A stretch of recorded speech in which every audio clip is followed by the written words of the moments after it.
Welcome to The Explainer. Today, we're trying to make sense of a really tragic breaking news story, one that has just stunned the entire motorsports world.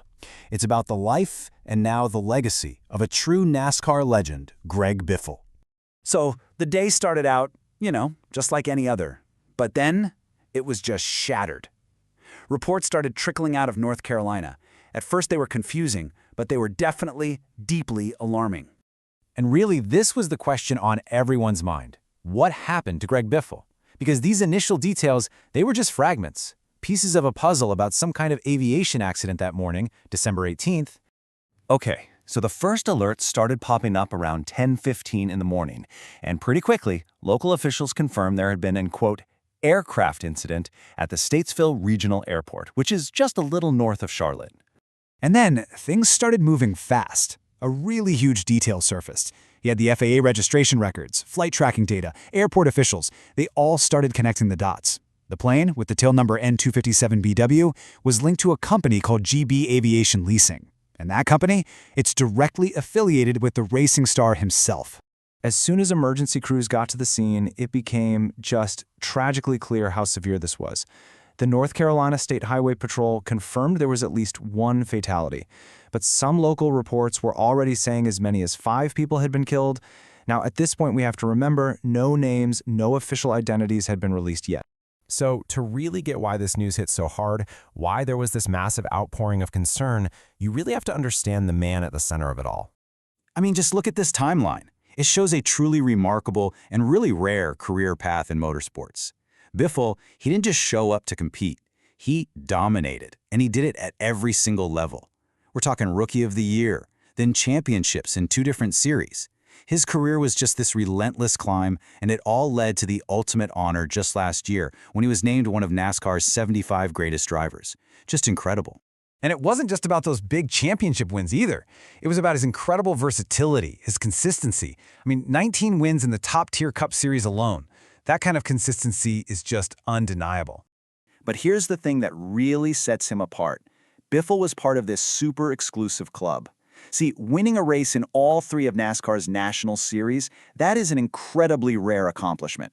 It shows just how talented he was, and it's what really cemented his status as a true legend of the sport.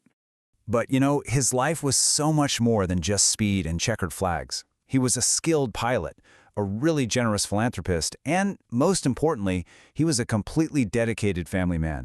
Yeah, when he was away from the track, his entire focus was his family. He was married to Christina Grassu and was just a devoted dad to his daughter Emma and his son Ryder.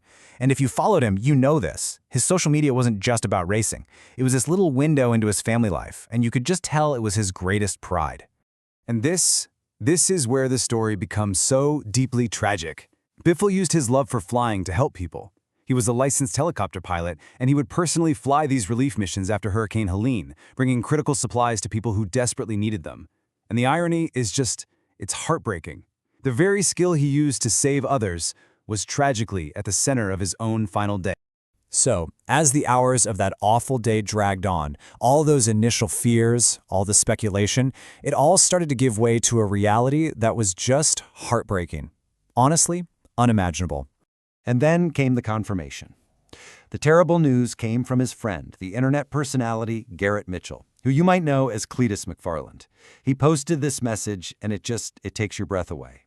He wrote, "Unfortunately, I can confirm Greg Biffle, his wife Christina, daughter Emma, and son Ryder were on that plane because they were on their way to spend the afternoon with us. We are devastated." Well, after that devastating confirmation, the focus, as you can imagine, shifted immediately. It turned to the official response and, of course, the big question. What went so terribly, terribly wrong? So let's talk about the aircraft itself. It was a Cessna C550 business jet. It took off from Statesville, North Carolina, and it was headed for Sarasota, Florida.